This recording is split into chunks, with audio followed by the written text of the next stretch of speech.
C'est un plaisir de vous retrouver sur vos médias Tweet TV et Watt FM pour décrypter, analyser et parcourir l'actualité nationale et internationale, bien sûr à travers les commentaires et les analyses des différents médias.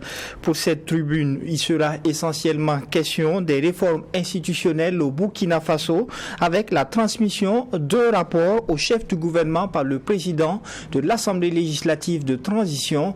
Et en seconde partie d'émission, il sera question du 36e anniversaire de la commémoration de l'assassinat du président Thomas Sankara avec le rebaptême du boulevard Charles de Gaulle en boulevard Thomas Sankara. Voici donc annoncés les grands menus de cette émission et pour le décryptage, je suis accompagné par 4 professionnels de médias. Nous avons Joachim Vokuma, il est directeur de publication du journal en ligne Kasseto.net. Nous avons également en face Michael Tougri, rédacteur en chef de Tweet TV. Idrissa Koumbem, journaliste à la radio Liberté, est avec nous. Et enfin, nous avons Daouda Kinda, journaliste au journal Le Quotidien. Après une année de gouvernance, le régime du président Ibrahim Traoré est résolument engagé vers des réformes.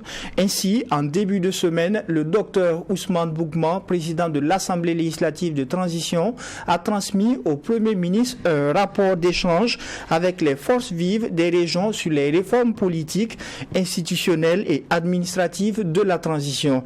Déjà, Joachim Vokuma, dans ce rapport qui a été transmis, on parle de 46 réformes qui ont été proposées par les forces vives. Qu'est-ce que vous en pensez? Oui, disons que on a découvert ces consultations comme ça, ça n'a pas été annoncé à l'avance. Et c'est après qu'on a appris qu'il y avait des consultations dans les provinces puis dans les régions. Je me rappelle à l'époque, j'avais posé la question au président de la République pour savoir de quoi il s'agit exactement, parce que je n'avais pas eu écho de ça. Donc il m'avait expliqué que l'Assemblée a souhaité recueillir les préoccupations des Burkinabés, consignées dans un rapport, et ce qui leur permettrait de voir si les projets de loi proposés par le gouvernement répondent effectivement à ces préoccupations-là. Donc, parce que c'était quelque chose qui était apparu comme ça sans communication à l'avance. Donc, je me demandais ce que ça répondait. Effectivement, le rapport est tombé, on a vu le texte. Alors, ce qui me frappe, c'est que le texte, il contextualise pas. C'est-à-dire, il n'explique pas d'abord. Parce que quand il y a un rapport, on explique pourquoi il y a le rapport, pourquoi le rapport a été commandé, dans quel objectif et tout. Quand on regarde dans le texte, dans le rapport, il n'y a pas ça. On tombe tout de suite sur les propositions, les préoccupations des Burkinabés et tout. Donc, sur la forme même, j'ai trouvé qu'il manquait quelque chose, puisqu'à la fin, il y a des recommandations. Il y a au moins 2 ou 3 recommandations qui ont été proposées. Mais maintenant, quand on rentre dans le fond du texte, du document, on regarde les réformes que les Burkinabés, ce sont 1300 personnes qui ont participé dans les 45 provinces et dans les 12 régions, donc représentant les forces vives, la chefferie traditionnelle, les ONG, les forces de sécurité. Alors, sur ce point, je dois juste noter quelque chose, parce que quand on lit dans le rapport, il mentionne les partis politiques aussi. Or, les partis politiques ont participé, mais passivement. Peut-être exceptionnellement à Bobo, où je crois que c'était les militants du MPP qui n'ont pas suivi, ou c'est le CDP qui n'ont pas suivi la consigne, parce que les états-majors des partis politiques ont demandé à leurs militants d'y aller, mais de ne pas participer au débat, puisque leurs activités ont été suspendues. Voilà. Donc, effectivement, quand on voit dans le rapport, on mentionne la présence des partis politiques. Donc, ils ont assisté, mais passivement, c'est-à-dire qu'ils n'ont pas participé au débat. En tant que tel. Donc ils ont assisté sans participer, puisqu'ils les états-majors ont dit les activités sont suspendues, nous ne pouvons pas vous déléguer, en tout cas donner autorisation pour aller parler, exprimer les points de vue du parti, parce que sinon ils auraient donné des orientations à leurs militants dans les provinces, dans les régions pour participer, ce qui n'a pas été le cas. Donc on peut dire que ces propositions sont des propositions qui ont été faites, mais qui ne sont pas celles vraiment des partis politiques. Maintenant, dans le fond, bon, on va peut-être revenir dessus. Il y a un certain nombre de propositions qu'ils ont faites, d'autres qui sont intéressantes, et puis d'autres qui me paraissent un peu farfelues. Il faudrait peut-être que le gouvernement qui est le destinataire, mais le président de l'Assemblée nationale m'avait dit que c'est une autosaisie, ce n'est pas une commande. Parce que j'ai posé la question, est-ce que c'est une commande du gouvernement? Non. Bon, maintenant, je pense que c'est au gouvernement quand même de prendre ce rapport, de regarder et de réunir peut-être des techniciens pour mettre un peu en ordre toutes ces propositions-là et voir un peu ce qui peut être retenu. Et puis, parce qu'il y a pas mal de choses qui... Bon, peut-être ça a été rapporté tel quel par les députés de ce qui a été dit sur le terrain sans vraiment un travail de filtrage technique. Donc on va peut-être revenir dans le fond sur les propositions. Je ne sais pas si vous voulez, on peut attaquer. D'accord. Alors Idriss Koumbem, quel est votre avis également par rapport à ce rapport? Dans la suite des explications de Joachim Vokuma, on sait qu'il s'agit un peu de 46 réformes qui ont été proposées par les forces vives. Alors déjà, il faut apprécier le document dans sa forme, voilà, et tenir un peu du contexte dans lequel les rencontres se sont tenues. Comme il a rappelé, c'est quelque chose qui a été fait et que personnellement, je n'avais pas eu connaissance de telles rencontres qui avaient été organisées dans les provinces et dans les régions pour recueillir un peu les avis et l'appréciation des forces vives sur les réformes particulières que le gouvernement entendait mener. Et c'est à l'issue du rapport que nous avons compris que les concertations ont eu lieu du 5 au 15 juin et du 10 au 12 juillet. Voilà, passé. Et quand on regarde aussi les personnes qui ont participé, c'est vrai qu'on ne donne pas les identités précises des personnes qui ont participé, mais tout porte à croire que l'ensemble des composants de la société a été intégré dans le processus. Mais en termes de représentativité aussi, ça peut amener à se poser beaucoup de questions, parce que quand vous prenez 100 personnes dans une région et qui décident des réformes, qui fait des propositions, ça amène à poser si réellement est-ce qu'ils sont représentatifs. Ça, c'est l'aspect que je vois sur le format des rencontres qui se sont tenues dans les différentes régions. Qu'est-ce que vous aurez proposé? Il aurait fallu qu'on s'organise peut-être comme on l'a fait pour investir le président les assises nationales. Voilà, et on convoquait avec un libre, en tout cas, accès, et on donne vraiment à toutes les personnes, à toutes les composantes de faire les propositions et de venir les tenir avec beaucoup d'informations. Parce que pour les questions de ces rencontres-là, véritablement, l'information n'a pas été bien véhiculée et les gens n'ont pas eu accès. Et surtout que ça a été limité. Voilà, si on a pris 100, on sait comment aussi les gens arrivent à prendre les gens de part et d'autre pour constituer. Et comme il a rappelé, les partis politiques, c'est, quoi qu'on le dise, c'est une composante très importante dans ce processus-là. Malheureusement, on a suspendu les activités des partis politiques et le gouvernement s'est retrouvé un peu pris dans un piège. Est-ce qu'il fallait les laisser, ils vont venir participer carrément au débat, ce d'autant plus que vous avez suspendu leurs activités. Donc, les partis politiques étaient vraiment dans leur rôle d'aller assister. Je crois que ça, c'est bon. Ils auraient pu ne même pas aller, voilà, parce qu'ils ne sont pas en activité. Voilà. Donc, ça amène à se poser sur beaucoup de questions. Et comme on l'a dit, certainement, on reviendra dans le fond des réformes qui ont été proposées. Il y a d'autres qui paraissent un peu irréalistes. Voilà. Et il n'y a pas un canevas clair aussi de la mise en œuvre de toutes ces réformes-là. Voilà. Il y a beaucoup de points sur lesquels on pourrait opiner. Voilà, et pour mieux comprendre et mieux expliciter en fait. D'accord, on va commencer à aller dans le fond du sujet. Michael Tougri, on sait que ces réformes visent un peu plusieurs aspects. Il y a l'éducation, il y a la santé et même les institutions. Qu'est-ce que vous en pensez? Oui, moi je pense que ces réformes-là sont justes et la bienvenue, parce que c'est le rôle même du Parlement de partir vers la population, parce que le Parlement représente en quelque sorte cette population-là. On peut aller écouter la population, recueillir ses préoccupations, même si souvent il y a des propositions qui sont un peu exagérées. On les consigne dans un document, on vient à Ouaga, on va essayer de voir ce qui est faisable. Mais à l'intérieur, lorsque vous regardez à l'intérieur, il y a des domaines où il faut vraiment des réformes, notamment dans le domaine de l'éducation. Lorsque vous prenez le domaine de l'éducation, il faut s'attaquer, même rien que les questions de curricula, de formation, Vous avez vu que le gouvernement a déjà commencé, rien qu'avec les tenues scolaires, qu'on va essayer d'expérimenter. Il faut que l'éducation qu'on va donner à nos enfants, à nos petits frères, reflète la société burkinabé. Donc moi je pense que lorsque vous regardez, même dans ces réformes, les participants ont demandé de criminaliser l'homosexualité.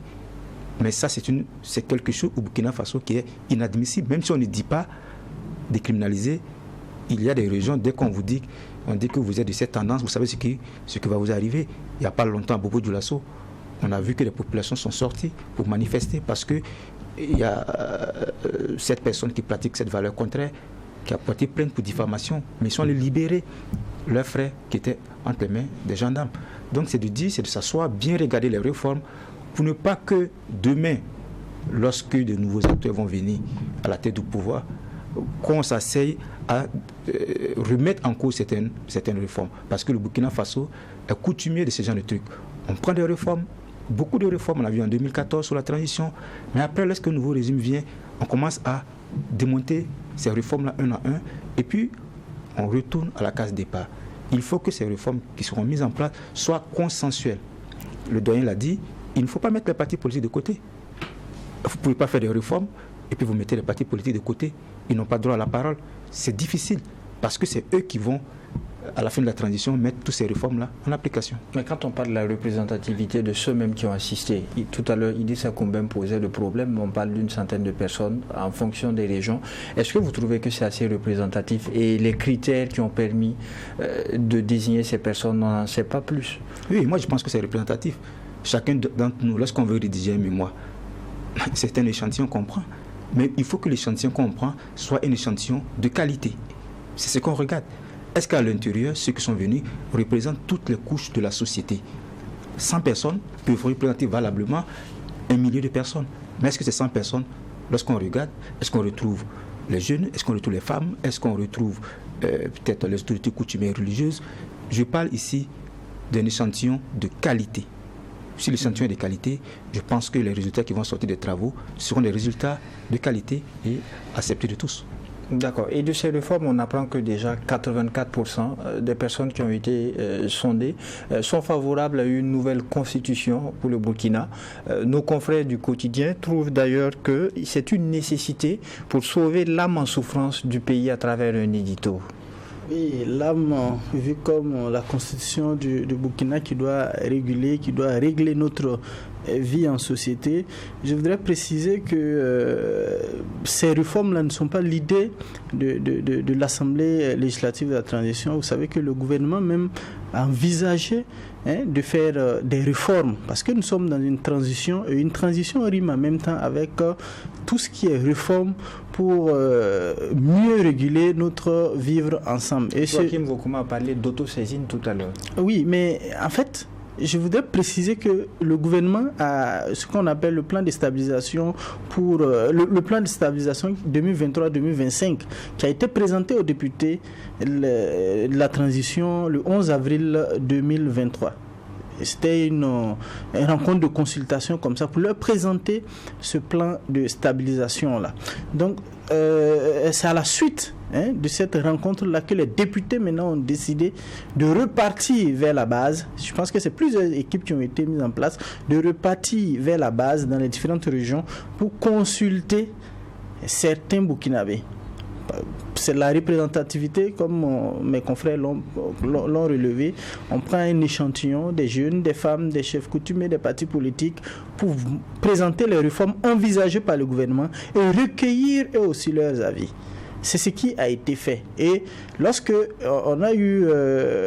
les missions sont revenues, ils ont compilé et présenté ça à l'Assemblée nationale et ça fait l'objet d'une adoption. Et c'est ce rapport-là qui a été remis au Premier ministre. Et je voudrais préciser également sur ce point, et nous l'avons mentionné même dans notre éditorial, c'est que ce n'est pas la première fois qu'un tel exercice est fait. Rappelez-vous, en 2015, lorsque Chérif Sy était président de la transition, il y a une mission similaire aussi. De l'Assemblée législative. Oui, président de l'Assemblée du CNT. Justement, président de l'Assemblée législative du Conseil national de la transition. Il a été, une mission aussi, pareil, avait été envoyée dans les différentes régions, dans les 13 régions, pour consulter un peu les populations sur la nécessité de mener des réformes et de passer de la 4e à la 5e République. C'était la même chose. Et la modification aussi, ou l'adoption d'une nouvelle constitution, plutôt, sous Roch aussi on en parlait. Sous Roch on en parlait, et je pense que le travail était déjà bouclé. Le débat maintenant, c'était quel était le mode approprié pour adopter cette constitution-là. Est-ce le mode référendaire ou en passant par l'Assemblée nationale? On est resté dans ce débat-là jusqu'à ce que le coup d'État du 24 janvier intervienne, et sous Damiba également, je ne sais pas si, je pense qu'on en a parlé, mais c'est véritablement sous cette transition-là que les langues commencent encore à se délier, et c'est le moment, et nous l'avons relevé toujours dans notre éditorial, c'est pendant cette période transitoire-là, de neutralité-là, en principe de neutralité, qu'on doit présenter au peuple une nouvelle constitution qui va refléter nos réalités, nos réalités on va le consigner dans notre loi fondamentale pour mieux réguler notre vie en société. Et comme nous l'avons précisé également, c'est une constitution, la constitution de 91 là, la constitution de 91. Ce qu'on reproche à cette constitution-là, c'est que c'est une constitution qui a été calquée un peu sur celle française et la constitution française de 58. Et beaucoup aussi disent qu'il y a des réformes qui avaient été, introduites dedans du fait du prince de Blaise Compaoré, il faut le dire, pour se maintenir au pouvoir, tout ça. Donc il y a tout ça qu'il faudra régler et nous proposer une constitution qui tienne véritablement compte de nos réalités. De la question de l'article 37, ça n'a pas été réglé. Justement, vous voyez où est-ce que ça nous a conduit, mais c'est pas l'article 37 seulement, il y a beaucoup de choses par exemple, lorsqu'on parle de donner une place, la place qu'il faut, par exemple, aux leaders coutumiers et religieux, ça n'existe pas. Lorsque, par exemple, dans nos différentes régions, par exemple au centre-ouest, chez les Gouroussi par exemple, lorsque tu mets un enfant au monde, dans notre constitution on dit que l'enfant prend le nom du père, mais ça ne tient pas compte de nos réalités. Par exemple chez les Gouroussi, lorsque c'est une fille, c'est quand, lorsque c'est un garçon, c'est bas, mais notre constitution ne tient pas compte de ça. Donc il faudra que tout ça là... Ça c'est plutôt le code de la famille. Oui, mais justement. Est-ce que c'est pas constitutionnalisé? N'est-ce pas plutôt là le code des personnes de la famille? Oui, mais de toute façon, on doit tenir compte de tout cela pour toutes ces réformes-là, pour nous permettre de tenir compte de nos réalités. Et justement, de là partent un peu les griffes. Qu'est-ce qu'on reproche exactement à notre constitution, Idrissa Koumbem? Alors, c'est difficile, c'est d'autant plus que, c'est pas sûr que je fais partie de ceux qui reprochent cette constitution, même si je peux avoir quelques points d'appréhension. De façon générale, il faut dire que... Il le citait, beaucoup estiment que c'est calqué sur la constitution française. Non, ce n'est pas... Ça, c'est pas un élément ou bien un argument qui tienne la route quand il s'agit de parler de constitution d'un texte. Voilà, c'est cette constitution-là qui a réglementé la vie ici depuis 1991. Mais si on est tous d'accord que la société est dynamique, elle évolue, et s'il y a des points sur lesquels il faut, en fonction de l'évolution du contexte actuel, qu'il faut revoir, moi je suis d'accord, mais dire que c'est parce que ça a été calqué sur le modèle français, c'est un peu... ça vole bas à mon niveau, parce que même la langue que nous parlons, c'est la langue française, mais on ne dit pas qu'on ne va plus enseigner la langue française. Il y a beaucoup de choses. Voilà. Pour moi, ça, c'est un peu du superficiel. On pouvait copier, mais l'adapter en fonction de nos réalités, et c'est là que je suis d'accord sur certains points. Même si c'est le CPF, le Code des personnes et de la famille, quand on dit que, par exemple, le mariage coutumier et religieux n'est pas reconnu légalement, voilà, si ce sont ces aspects qu'on doit revoir, c'est vrai, il parlait de l'homosexualité, mais ça ne sort pas que la loi ne condamne pas, mais c'est que dans la Constitution, on dit que tout ce qui n'est pas, en tout cas, proscrit, interdit par la Constitution, est permis en fait. C'est ce que la loi dit. C'est que les juristes aussi disent que tout ce que la loi ne condamne pas, est permis. Donc, comme peut-être en 91, le débat sur l'homosexualité peut-être n'était pas au bout du jour, on n'a pas tenu compte de tous ces aspects et les gens se disent aujourd'hui, comme la loi ne dit rien sur ça, peut-être que c'est permis. Voilà. Mais s'il y a en tout cas un élément juridique qui réglemente et qui condamne, c'est bien. Voilà. Donc moi je pense que l'un dans l'autre, il faut analyser la situation avec beaucoup de prudence pour ne pas faire une constitution ou prendre des réformes à la mesure d'un individu. Voilà, parce qu'il faut se projeter dans l'avenir, c'est dire que la constitution qu'on aura là, c'est elle qui va réglementer notre vie, peut-être 50, 60 ans. Voilà, il ne faudrait pas que chaque 10 ans, 15 ans, un régime vient et trouve que, ici, peut-être que ça avait été taillé à la mesure des dirigeants de l'époque et qu'il faille revoir, ça ne va pas nous faire avancer. Donc, oui, allez-y rapidement. Je voudrais préciser, en fait, lorsqu'il dit, par exemple, que le fait qu'on reproche à cette constitution-là d'avoir été calquée sur la constitution française, non, mais ça, ce n'est pas un crime. Ça a été calqué, oui. Et tout, de la réglementation, par exemple, du pouvoir, que ce soit judiciaire, le super pouvoir qu'on donne au président, tout ça, ça a été calqué du modèle démocratique français. Mais ce n'est pas un péché de demander qu'on puisse avoir une constitution qui réponde mieux à nos valeurs coutumières. Ce n'est pas un péché. Et je pense même que c'est ce qu'il faut faire.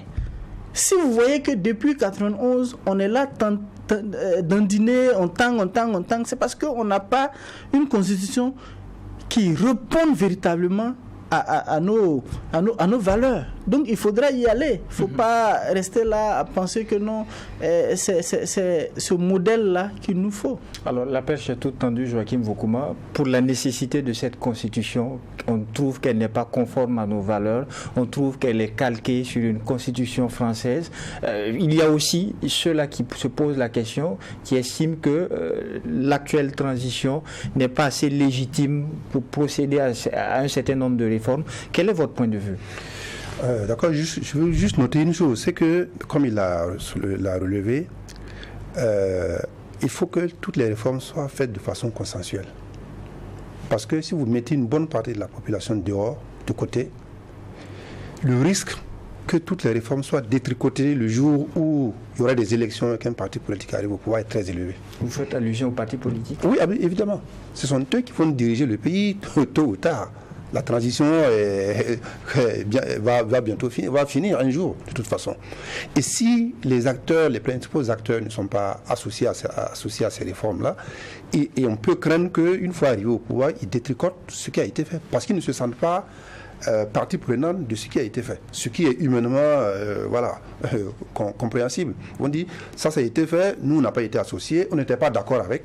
Au moins si on avait pu exprimer notre désaccord et qu'on n'a pas pris compte à la limite, mais on n'a même pas été consulté. Donc ça, nous, on ne se sent pas engagés, donc on se remet ça en cause. Donc ça, c'est un élément quand même qu'il faut prendre en compte dans les débats qui vont venir. Maintenant, sur les critiques sur la Constitution, je rappelle qu'il y a une Constitution qui est prête, qui a été faite sous le CNT.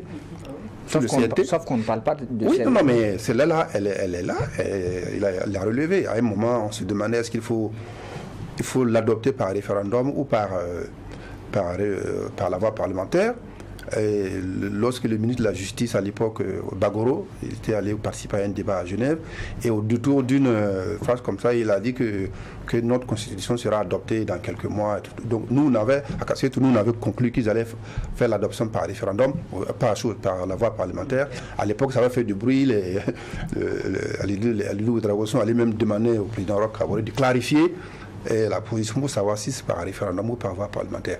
Parce que démocratiquement, la voie référendaire est quand même qualitativement supérieure à la voie parlementaire. C'est une évidence. Mais est-ce que dans notre contexte, parce que faut dire les choses clairement, pour adopter une constitution par référendum, on dit que la constitution n'est pas adoptée en réalité. En réalité, nos textes sont bien tropicalisés. Même la constitution de 91, quand on voit comment ça a été adopté, ça ne suit pas les règles normales d'une procédure d'adoption.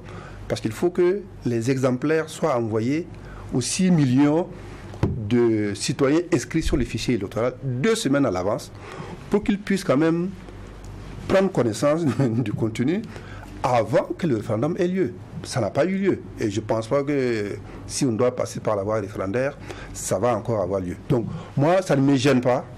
Très franchement, ça ne me gêne pas si on passe par la voie parlementaire. Ça sera moins coûteux. Et puis, sur les 6 millions d'électeurs inscrits, je mets mon doigt à couper qu'il n'y aura pas peut-être 10% qui vont lire le projet de réforme constitutionnelle jusqu'au bout et opiner dessus. Donc, ça, c'est un débat qui ne me paraît pas trop... Voilà. Maintenant, quand on dit que ça ne répond pas à nos valeurs, lors de son interview, le chef de l'État a parlé des réformes de la Constitution. Bon, moi, je pense que c'est beaucoup plus adapté. Par exemple, quand il propose dans ce texte de supprimer la Haute Cour de justice, bon, je pense que c'est une proposition de bon sens. Quand il propose de supprimer le tribunal militaire, bon, ça, c'est une réforme de bon sens pour que les citoyens soient sur le même pied d'égalité. Parce que la Haute Cour de justice, tout le monde sait bien que voilà, elle s'est réunie 2 ou 3 jours pour juger le dernier gouvernement de Blaise Compaoré.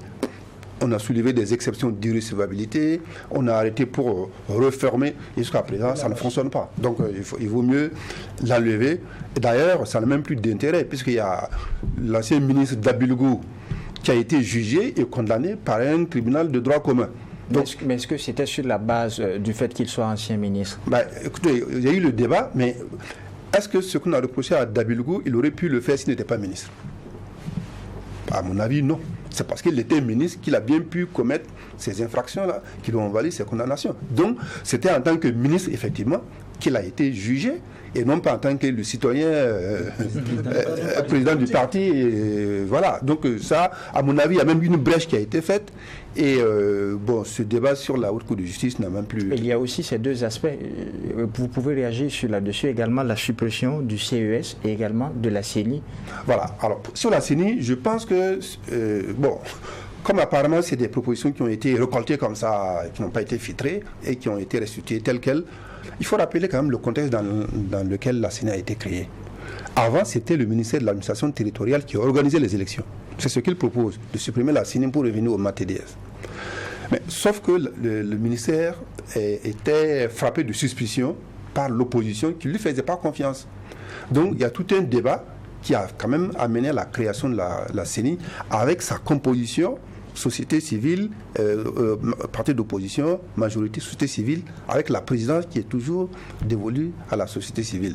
Donc, je ne pense pas que ce soit pertinent, en tout cas prudent, de supprimer la CENI pour revenir à l'organisation des élections par le ministère de l'administration territoriale, parce qu'on sait bien que le ministre sera suspecté d'avance, le ministre de l'administration territoriale, sera suspecté d'avance, sachant qu'il a tous les préfets sous sa responsabilité.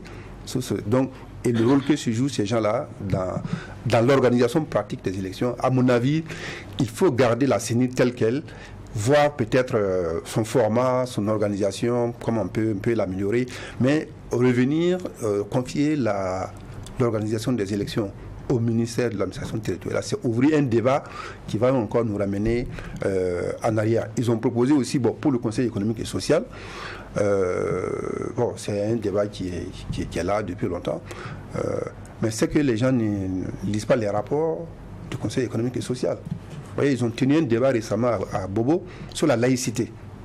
Vous voyez, et dans les réformes aussi, dans les propositions, ça ressort.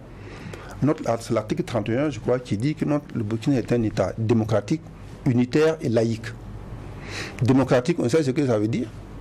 Unitaire, on sait que si un petit Samo se lève demain pour dire que Touga est une république, on le tape dessus et puis on a... Mais laïque, là, ça veut dire quoi?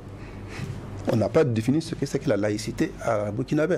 Vous voyez tous les débats que la FAIB d'ailleurs a soulevé dans son communiqué sur le port du voile dans les établissements. Donc on ne sait pas, nous on ne sait pas, on n'a pas pris le temps de dire quel est le contenu de la laïcité à la Burkinabé. Et ça, Je pense qu'il faut régler ça. Et c'est dans les propositions contenues dans ce rapport. Bon, il y a d'autres sur lesquels on pourrait revenir. Bon, voilà. Alors, Michael Tougri, dans les réformes, on a parlé de la suppression d'un certain nombre d'institutions. Joachim Vokuma les a un peu énumérées. Qu'est-ce que vous en pensez? On parle de la suppression de la CENI, la Haute Cour de justice et bien d'autres. Oui, moi je pense que même si on veut supprimer la CENI, il faut qu'on soit conséquent envers nous-mêmes. C'est-à-dire?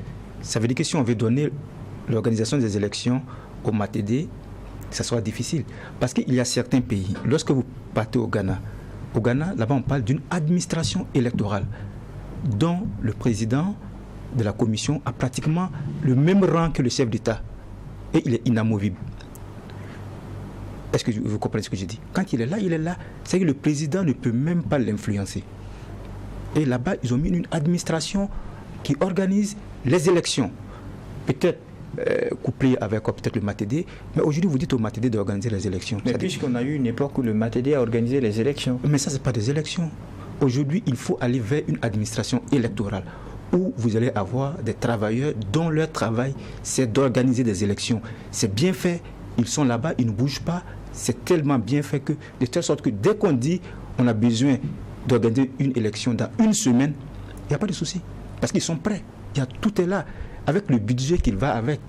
Vous prenez un pays comme le Burkina Faso, on vous dit d'organiser des élections. On court vers les partenaires techniques et financiers pour venir financer peut-être l'organisation des élections. Comment on s'en sort? Vous dites au MATD d'organiser des élections. Sur quelle base? Est-ce que la CENI, dans son fonctionnement en termes d'organisation d'élections, est exemple de reproche? Oui, mais c'est le moindre mal. Actuellement, c'est le moindre mal. Quand vous regardez à la CENI, je pense que vous vous souvenez, sous le CFOP avec Edi Komoïgo, lorsqu'on a nommé quelqu'un qui soupçonnait d'être proche du président Roch Marc Christian Kaboré, vous avez vu tout le tollé que ça fait jusqu'à... Il a dû rendre sa démission. Pendant ce temps, le parti... Voilà, pendant ce temps, le ministre de l'administration territoriale ne voulait pas recevoir la démission. Mais n'est-ce pas peut-être pour éviter ce genre de situation que la proposition est là, permettre au MATDS de s'en occuper? Non, mais c'est encore d'autres problèmes. Le MATD, il a dit, le doyen l'a dit, tous les préfets sont sous sa coupe, tous les fonctionnaires qui sont au ministère de l'administration du territoire. Est-ce que vous pouvez contester votre ministre? Si c'est le ministre même qui organise des élections. Donc, ce qu'il faut faire, il faut réfléchir sur cette question d'organisation des élections.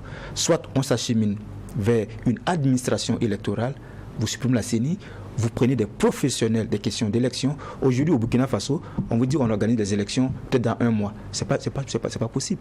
Il y a certains pays, tous les jours que Dieu fait, on peut organiser des élections. Parce qu'ils ont la machine qu'il faut. Maintenant, donner l'organisation des élections au MATD, moi je pense que c'est un recul. Alors, la question se pose, est-ce que vous êtes d'accord avec Michael Tougri qu'il s'agirait d'un recul si on appliquait ces réformes qui déjà proposent la suppression de la CENI pour permettre au MATDS d'organiser? Éventuellement, c'est un recul, puisqu'on le faisait avant, et c'est quelque chose qui a conduit à ce qu'on puisse organiser les élections avec le format de la CENI. Donc si on va repartir en arrière, c'est comme si on n'avait pas tiré leçon de tout ce qui s'est passé. Et on dit souvent qu'à défaut de la maman, on tête la grand-mère. Mais cette fois-ci, si on reproche à la CENI un certain nombre de griefs, mais il faut travailler à corriger toutes ces imperfections-là et pour permettre à notre CENI-là à la CENI d'être plus forte, renforcer son indépendance. C'est ce qui est mieux pour nous. Si on repart en arrière, mais vous allez voir les contestations qui vont suivre. On ne peut pas demander à un ministère d'organiser des élections. Qu'est-ce qui garantit la neutralité? Rien, absolument rien ne peut garantir la neutralité, la crédibilité des élections. Donc c'est de renforcer la Commission électorale nationale indépendante, lui donner les moyens qui lui permettront d'être efficace, c'est tout. Est-ce que vous êtes d'avis? Par le principe, je suis d'accord qu'il ne faut pas peut-être confier l'organisation des élections au MATDS. Moi, je crois qu'avec le contexte sécuritaire, le MATEDS a beaucoup de problèmes, voilà, donc il faut laisser ce ministère-là s'occuper des problèmes de sécurité et aussi des actes d'état civil et autres des populations actuellement. Mais il faut renforcer, comme il a dit, les capacités de la CENI, qui est en tout cas une institution indépendante, voilà, dans son rôle, les renforcer pour que les gens soient plus outillés et à même de faire face aux défis liés aux questions électorales. Maintenant, si là où la proposition, c'est qu'on tient compte aussi de d'autres réformes proposées dans l'organisation des élections peut-être, pour quand même que voilà, les questions de suspicion, de neutralité aussi puissent être levées. Parce que dans la suite des propositions faites également, vous verrez qu'on dit qu'il faut limiter par exemple chaque parti pour les campagnes électorales. Il faut déclarer le fonds, les fonds que vous allez mettre.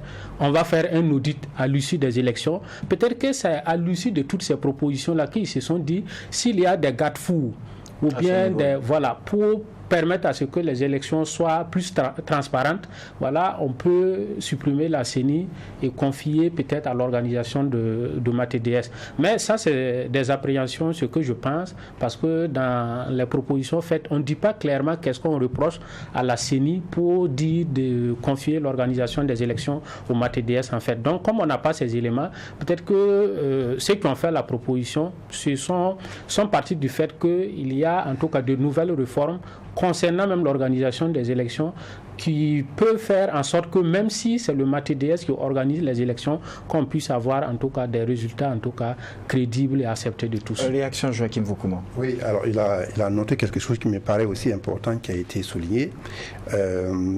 C'est qu'il y a eu cette proposition de plafonner le financement des campagnes électorales. On a vu lors des dernières élections que les deux partis qui sont arrivés en tête, ce sont les partis qui ont dépensé le plus d'argent. C'est-à-dire l'argent a joué un rôle dans les succès des partis politiques. Bon, c'est lié aussi, ça on va revenir, ça c'est une question de fond, c'est lié aussi à la qualité du corps électoral burkinabé. Voyez, donc il y a des arguments de campagne qui ne sont pas des arguments de citoyenneté. Voyez, voilà, on passe par autre chose pour motiver les gens. Mais ça, c'est quand même cette volonté de plafonner le financement des campagnes politiques. Et en plus, il demande qu'on audite le parti politique qui aura gagné avant de valider sa victoire. Je pense que tout ça, ça participe de l'assainissement de la vie politique et qui est important. Je voulais aussi ajouter une chose. Ils ont demandé, et ça, je disais que c'était un peu farfelu, qu'à l'issue des élections, voilà, le parti qui arrive en tête occupe la présidence du FASO, le deuxième l'Assemblée nationale et le troisième le ministère de la Justice. Qu'est-ce que vous en pensez? Non, enfin, je pense que ça, il faut qu'il explicite ça un peu plus, parce que ça me paraît pas. Parce qu'on a parlé de limiter le nombre de partis déjà. Voilà, donc ils disent pas de limiter, mais en réalité, ce qu'ils disent, c'est de faire en sorte que chaque parti ait au moins un représentant dans des sièges dans les 13 régions là. Pour pouvoir participer aux élections législatives. Ça revient de fait à limiter le fonctionnement démocratique, le nombre de partis politiques. On est dans une démocratie intégrale, c'est pas limité. Donc, mais si on fixe comme ça, on se dit, tant que vous n'avez pas de représentation dans 12 régions, vous ne pouvez pas participer aux élections, ça devient...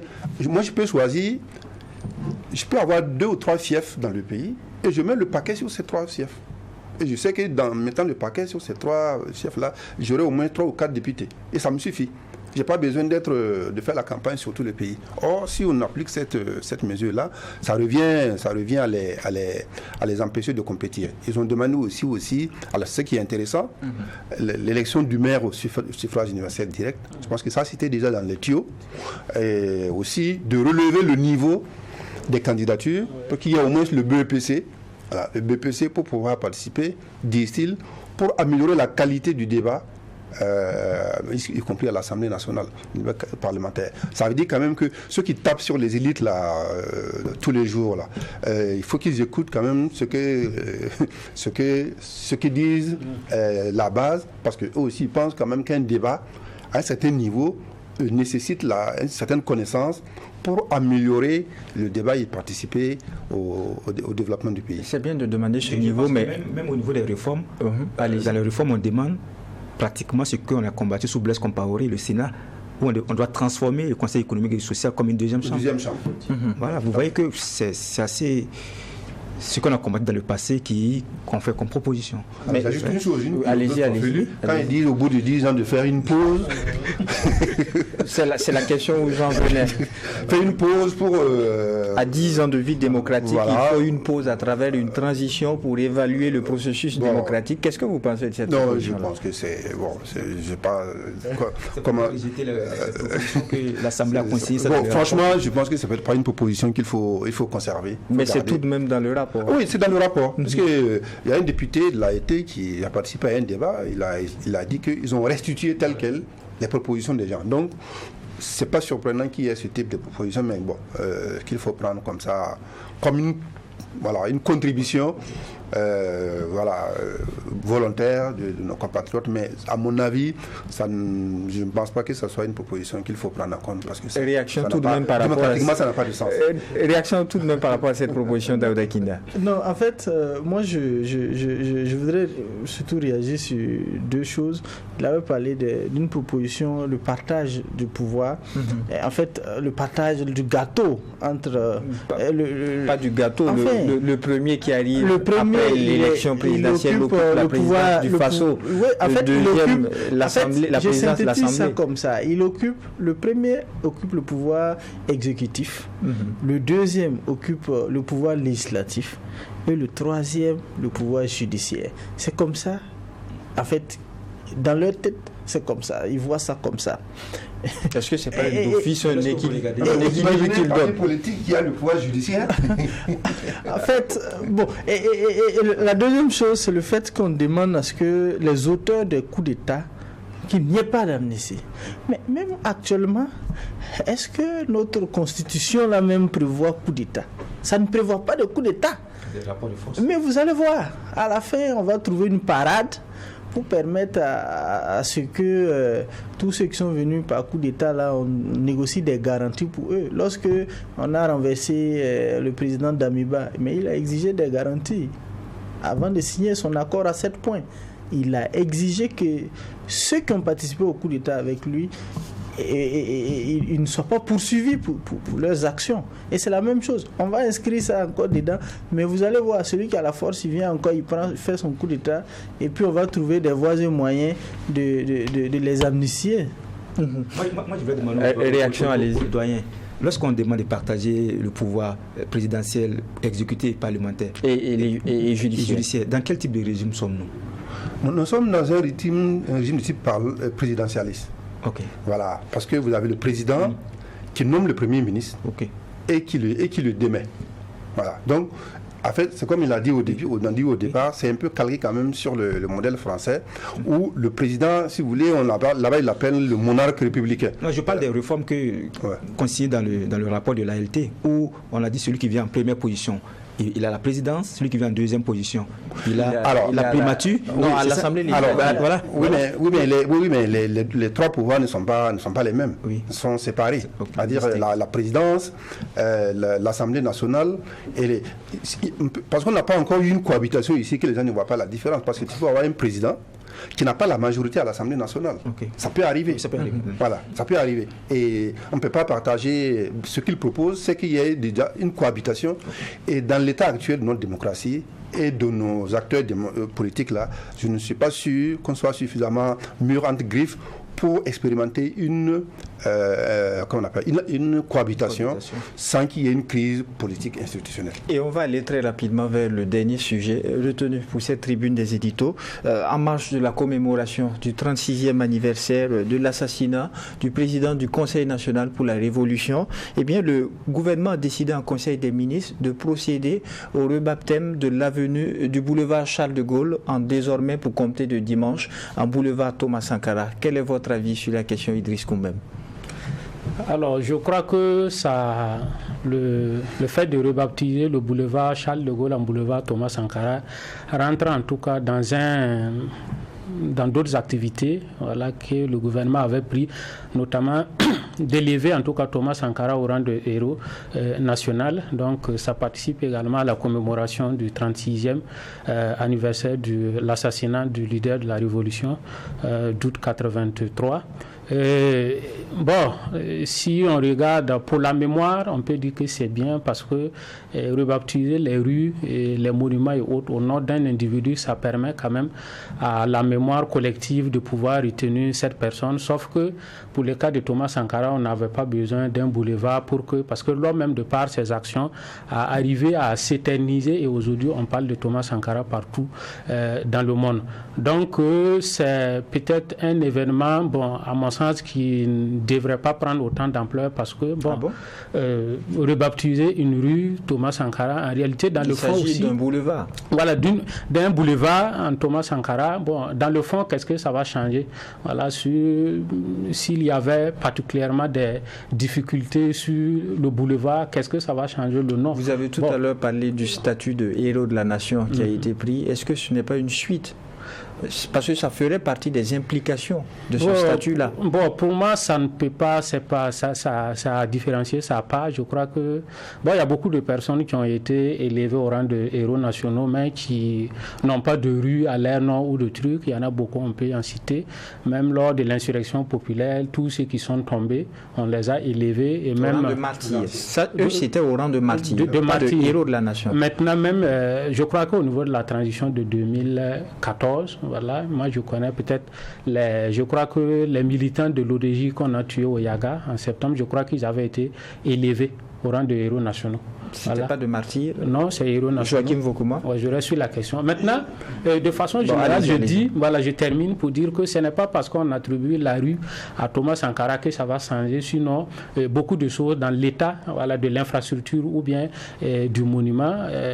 Vous voyez qu'il y a des rues Thomas Sankara, il y a même une université Thomas Sankara, mais allez-y à l'université Thomas Sankara, vous allez voir que c'est dans cette même université qu'on a baptisé Thomas Sankara, que les enfants 5-6 ans sans avoir une licence. C'est dans cette même université Thomas Sankara là, que les étudiants sont obligés de se lever à 5 heures du matin, prendre le bus à Ouaga, parcourir 30 km pour espérer avoir une place assise.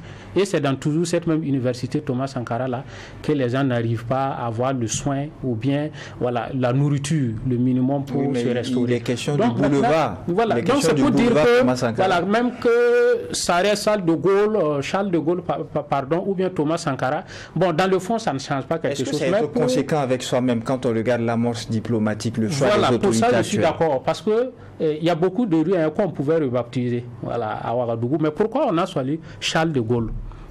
Et si on se met dans la logique de la transition qui est aujourd'hui peut-être français, je vais dire comme ça, gouvernement français, ou en tout cas, les deux gouvernements ont maille à partir. Le président l'a dit lors de l'entretien, on n'a absolument rien contre les Français.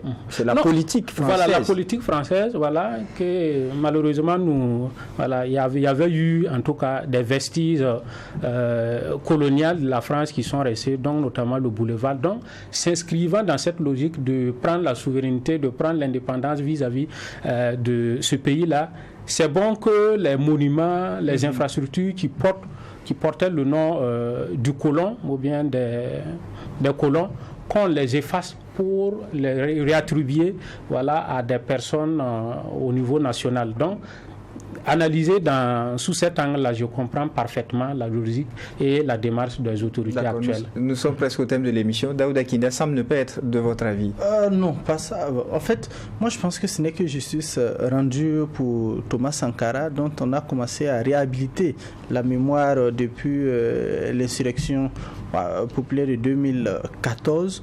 Et vous vous rappelez, on a traîné son nom dans la boue après les événements de 87. On a tenté de le faire passer comme celui qui n'était pas dans la bonne direction, mais il est resté dans la mémoire des gens comme celui qui voulait véritablement sauver le pays. Donc, malgré le fait qu'on a voulu lui coller ce qu'il n'est pas, il est resté comme ça. Donc, on ne pouvait pas comprendre que un monsieur comme Thomas Sankara n'est pas son nom dans de grands édifices au Burkina Faso. Si à Paris on est capable de donner une rue au nom du capitaine Thomas Sankara, pourquoi pas au Burkina? Je vous rappelle qu'en 2006, qu'on a décidé de nommer la rue qui passe devant le Zenda, rue Thomas Sankara. Voilà. Maintenant, dans la dynamique, on l'a élevé au rang de héros de la nation. Et dans cette dynamique-là, on peut lui construire un mausolée, on peut donner son nom dans des édifices. Je ne sais pas s'il y a un Burkinabé dont on a donné le nom à un boulevard au Burkina. Je ne sais pas. Est-ce qu'il y a ce Burkinabé qui a... Oui, il y a un boulevard à Bobo. Oui, mais c'est un nom français, je pense. Je parlais tout à l'heure de l'implication avec le statut d'héros de la nation. Justement, en fait, c'est dans la même dynamique. C'est dans la même dynamique. Ça rentre dans le cadre de la même dynamique. C'est parce qu'il a été élevé au rang de héros de la nation qu'on a donné son nom au boulevard. Et ce n'est pas tout. Il y a d'autres choses qui vont venir. Moi, je souhaite même qu'on donne son nom même à un stade au Burkina. D'accord, on va prendre l'avis de Joachim Vokoma sur la question. Oui, comme il a soulevé, c'est une posture idéologique. Voilà. Compte tenu de nos rapports avec la France aujourd'hui, c'est une posture idéologique parce qu'il y a le boulevard Kadhafi, on aurait pu changer ça également. Il y a l'avenue Babangida qui passe ici. Mais on a choisi le boulevard Charles de Gaulle parce que, voilà, on est dans un contexte où on est en conflit idéologique avec la France. Mais je rappelle que ce boulevard a été construit sous la Révolution. 87-88, sur financement de l'ancêtre de l'AFD, l'Agence française de développement. Et à l'époque, c'est le ministre de l'économie et des finances, à l'époque, Damon Justin Barrot, qui a négocié le financement de ce boulevard-là, qui est long de 3 km, 850 mètres à peu près, de rond-point de la radio jusqu'à la pédiatrie Charles de Gaulle, évidemment, qui a été financé, financement français, et qui est inauguré par Madame Jacques Chirac en 2003. Donc, voilà, il y a quand même une histoire à ça, et le ministre Barrot que j'ai eu au téléphone m'a expliqué qu'à l'époque, lui, il a proposé, c'est lui qui a proposé le nom, et que le président Thomas Sankara n'a rien trouvé à y redire, parce que pour lui, l'essentiel, c'était d'avoir une route bien faite. Voilà. Mais le directeur de l'AFD à l'époque disait oui, mais vous faites ça, mais je suis sûr que vous allez changer ça quelques temps après. Et lui il a dit non, je vous donne ma parole, ça ne changera pas. Ça a duré, c'est pas 30 et quelques années, et puis on change. Mais moi, je pense qu'on aurait pu voir grand. Un aéroport, Thomas Sankara, ça me convient. Parce que la dimension internationale du personnage là, mérite plutôt, parce qu'une avenue, un boulevard, c'est à l'intérieur. Mais si vous arrivez à Abidjan, c'est l'aéroport où vous faites Boigny. Au Gabon, c'est Léomba. Au Mali, c'est Modibo Keïta. Au Niger, c'est Amanou Diori. Au Sénégal, c'est Blaise. J'aurais aimé qu'on dise aéroport international Thomas Sankara, parce que l'aéroport, c'est une des principales portes d'entrée dans notre pays. Il y a la route et puis l'aéroport. Ça aurait donné une dimension vraiment internationale au personnage. Bon, peut-être que ça va venir. Il y avait une avenue déjà, Thomas Sankara. Là, on passe à Boulevard. Peut-être qu'on va un jour voir plus grand. Moi, ça m'aurait convenu qu'on lui donne le nom d'un aéroport, parce que ça prendra en compte la dimension internationale du personnage. Mais bon, c'est un début, et c'est une posture idéologique comme il a dit. Bon, ça ne changera pas grand-chose à cette avenue-là qui avait déjà été débaptisée par les étudiants lors de l'arrivée, en 2017, je crois. Oui, lors de l'arrivée de Emmanuel Macron ici. Voilà, il y a même un panneau à côté de l'université où c'est mis boulevard Thomas Sankara. Donc, ils étaient en avance même sur le gouvernement. Bon, on verra peut-être ce que ça... Peut-être que ça a guidé le choix du gouvernement aussi. C'est bien, d'autant que ça... On arrive à la fin, on bifurque, et puis on a le mémorial Thomas Sankara qui est juste là. Bon, symboliquement, géographiquement, ça peut avoir un sens. D'accord. Toute dernière réaction sur le sujet, Michael Tougui, par rapport à ce boulevard qui désormais prendra le nom de boulevard Thomas Sankara. Oui, mais moi je pense que Thomas Sankara, c'est un patrimoine maintenant. Voilà. Mais ceux qui ont tout dit. Aujourd'hui, Thomas Sankara, au Burkina Faso, si vous voulez mobiliser des gens autour de votre cause, il faut tout juste dire Thomas Sankara. Vous allez voir le 15 octobre, quand il y aura la cérémonie de commémoration, vous allez voir le monde, même sous le régime Roch Marc Christian Kaboré, pour avancer, il fallait tirer sur la ficelle Thomas Sankara. Donc aujourd'hui, je pense qu'il est réhabilité, il est en train d'être réhabilité. Maintenant, je parle sous le contrôle du doyen. Je pense que sous le régime Compaoré, est-ce qu'il n'y a pas un décret qui a été pris pour élever Ça avait déjà été pris. Voilà.